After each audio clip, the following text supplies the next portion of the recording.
我係李廣宇，係第8屆嘅勞工界立法會議員。而我過往喺唔同嘅層面嘅工作啦，由一個普通嘅打工仔成長到一個管理層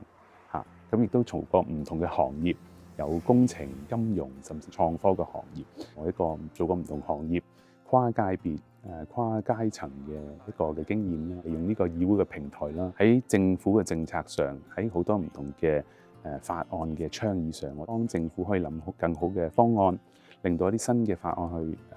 推行之前咧，可以 make sure 成件事咧係可以保障到我哋所有嘅打工仔。喺你嘅競選口號當中咧，有提及到咧要科技賦能。咁喺保障工友權益方面咧，其實科技可以點樣用嚟改變勞工嘅一啲工作環境咧？佢議政嘅層面，俾更加多嘅建議政府咁樣。第一樣嘢咧就係職安，其實我哋可以好好地利用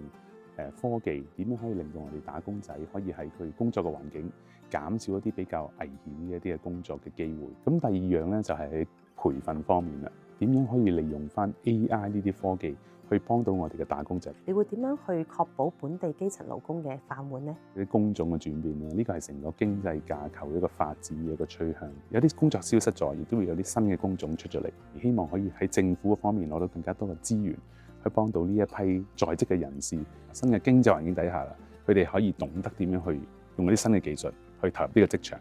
去從而獲得佢哋自己嘅工作。香港點樣提供一啲人才，一啲高質嘅人才，從而去配合翻成個國家，尤其是喺大灣區個產業去做得更加好嘅一個環境。呢一方面咧，都係嚟緊香港一個再出發嘅一個好緊要嘅步驟嚟嘅。